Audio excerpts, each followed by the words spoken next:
Okay, so the U.S. election results are finally in, and, well, the whole world is wondering what this means for the war in Ukraine. Yeah, huge implications for sure. Exactly. So we're diving into this Newsweek article that came out just a few hours ago. Oh, wow. Hot off the presses. I know, right? It's titled, Russia Says Donald Trump's Election Win Useful for Us. Catchy, right? Definitely grabs your attention. So we'll be looking at Putin's reaction, Zelensky's reaction, and even some kind of uncertainty coming from Russia. Interesting. Yeah. So first, the big news. Trump won the election. This article really zeroes in on Dmitry Medvedev. Okay. And, he's a pretty powerful figure in Russian politics. Right, right. And his statement that the win is, quote, useful for Russia. Useful. Yeah, especially regarding the war. I see. Well, to really understand that, we need some background on Medvedev. Okay. So he was actually president of Russia, back from 2008 to 2012. Oh, and now he's the deputy chairman of the Security Council. That's Russia's top decision-making body, for national security. Wow, okay. So he's a significant player, and throughout this war, he's been, pretty vocal. Yeah. Oh, yeah, with some really strong anti-Western statements. Huh. Yeah. So the article quotes him saying, and this is a direct quote, that Trump is a businessman to the core who hates spending money on allies. Interesting. Yeah. And he seems to be implying that, that U.S. aid to Ukraine could be reduced under Trump. Right. And that's critical because U.S. aid has been, it's been essential for Ukraine to defend itself. Absolutely. Now, here's where things get even more interesting. Okay. The article mentions that Kremlin propagandists have been pretty open about, they actually prefer Trump. So you got to wonder why. It could be they believe he's more likely to reduce support for Ukraine. Right. Which would, of course, benefit Russia. Of course. Right. But hold on, because there's a twist. The article points out that even Medvedev's comments, weren't totally celebratory. Oh. Yeah. He actually wonders how much Trump will be forced to give to the war. Acknowledging, get this, that the U.S. system might be stronger than Trump's own personal stance. So there's a little bit of doubt there. Yeah, he's not entirely sure. Exactly. And that highlights the big question mark hanging over future U.S. aid to Ukraine. You've got this potential conflict between what Trump says he wants and the bigger U.S. political landscape. Right. And that might push back against any huge policy changes. Yeah. It's tricky. Okay, so let's switch gears a bit and look at Zelensky's reaction. Okay. So he congratulated Trump on X, formerly Twitter, of course. Right. And he referenced their September meeting. Oh, right. And Trump's whole peace through strength approach. Peace through strength. I see. Well, Zelensky's choice of words, it's interesting. How so? Well, he emphasizes diplomacy and, a potential peace deal. Right. And this could actually reflect his concerns about reduced U.S. support under Trump. Maybe a strategic move. To find common ground. Exactly, early on. Now, this article also, it dives into Trump's history with Zelensky. Oh, right.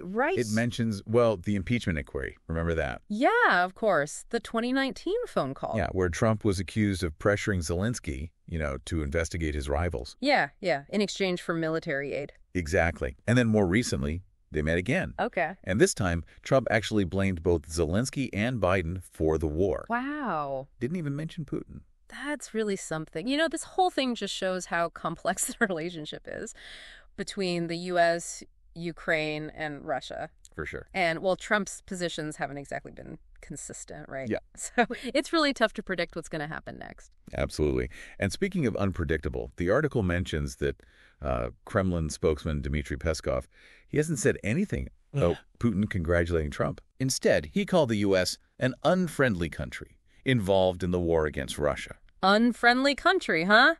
That's pretty strong. Yeah, I thought so too. Yeah. What do you think about that? Well, it definitely contrasts with Medvedev's useful comment. Right. It could mean there are some internal disagreements within the Russian government, or maybe Peskov is just being more cautious, more calculated. Yeah. Makes you wonder, is there really a unified strategy in the Kremlin about a Trump presidency? Or are there different factions with different ideas? That's a great question. I don't have the answer, but it's worth thinking about. Finally, the article quotes Vladimir Rogov. Okay. He's a Russian official, and he claims there's panic in Zelensky's circle, and that they're scrambling to make sure that U.S. support continues. Well, it's possible that the Ukrainian government is genuinely concerned, right? Yeah. But we also have to remember that Russia could be exaggerating things, Right. Propaganda. Exactly. Sowing discord, creating uncertainty, it could be part of their strategy. That makes sense. So, we're seeing these kind of mixed signals from Russia. Yeah. Medvedev hints that, things could be good for them, but then Peskov's way more cautious. What do you make of that? Well, it's a little puzzling, right? I mean, it could just be, internal divisions in the Kremlin. Okay. We got to remember, Medvedev, he's known for being, more hawkish, Right. Whereas Peskov, he tends to be more measured with what he says. So maybe it's just, different personalities. It could be. But, it's also possible they're playing different roles here. Oh, interesting. Yeah, maybe Peskov's trying to avoid raising expectations too high. Hmm. And at the same time, Medvedev's sending this, signal of strength to the West. Ah, okay. It's a good reminder that we shouldn't just assume there's, one unified voice coming from the Kremlin. That's a good point. Yeah. So what does all this mean for Zelensky? I mean, he's now dealing with a U.S. president who's, let's face it, been pretty unpredictable when it comes to Ukraine. Yeah. Zelensky's in a really tough spot. He has to keep that strong relationship with the U.S. going. Of course, yeah. They've been, Ukraine's most important ally in this whole thing. Absolutely. But he also can't, he can't provoke Russia. Right. It's a tightrope. Yeah, exactly.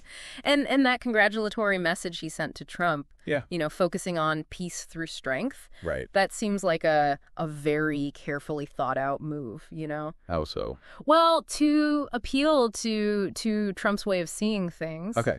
But also to signal his own resolve, Right. It's a high stakes game, this diplomacy. Yeah. And the stakes are even higher for the people of Ukraine. They're caught in the middle of it all. Absolutely.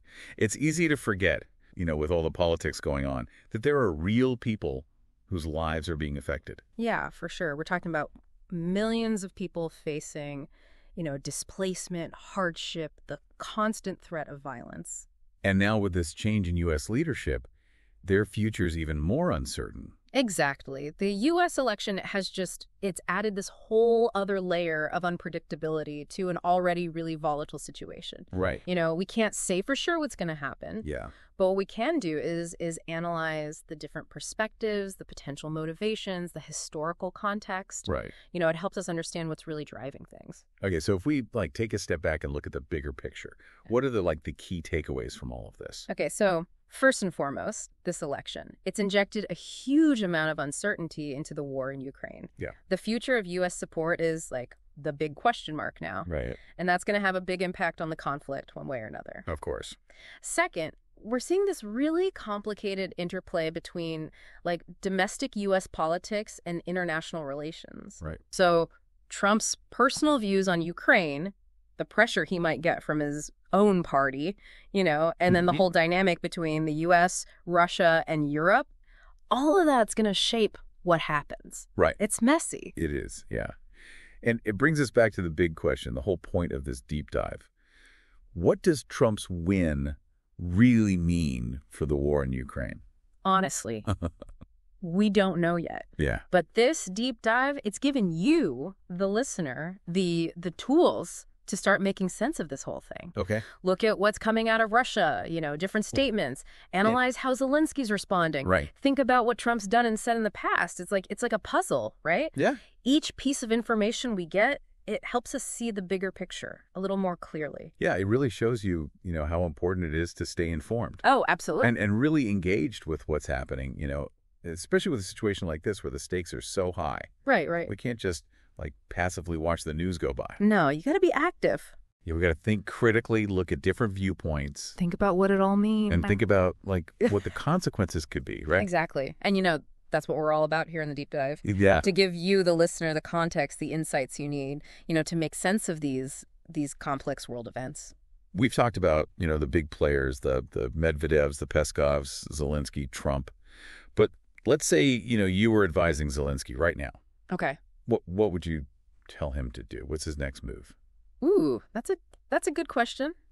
And a tough one. There's no easy answer here. I think for Zelensky, it's all about projecting strength, but also showing he's willing to negotiate. He's got to make it clear to the Trump administration that, hey, Ukraine's a valuable partner, right? Yeah. And that continued U.S. support, it's essential. So their defense. Yeah, against Russia. But at the same time, he can't just sit back. Right. He should be, actively looking for ways to resolve this peacefully. Diplomatically. Exactly. Even if it means, making some tough compromises along the way. Sounds like Zelensky's got to, walk a very fine line. Oh, he does. Yeah. It's a balancing act, for sure. And it's going to take, a whole lot of diplomacy, a lot of strategic thinking. Yeah.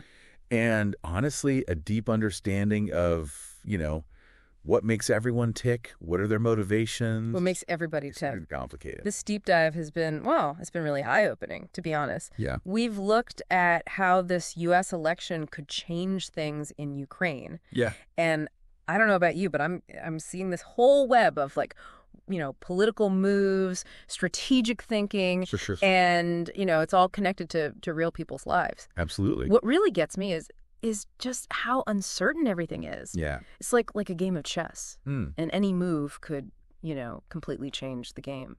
That's a good analogy. That's why it's so important to, stay informed. You know. Talk about this stuff. Have those discussions. Engage. Yeah, and be ready for anything. Because things can change quickly. Right. You never know. So, to our listener out there, here's what we want to leave you with. Yeah.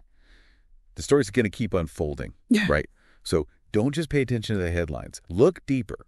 Try to understand what's really driving this conflict. Yeah. Think about everyone's point of view, and don't forget about, the human cost of this war. Yeah. We're going to keep diving deep into these important issues, and we hope you'll join us next time on The Deep Dive.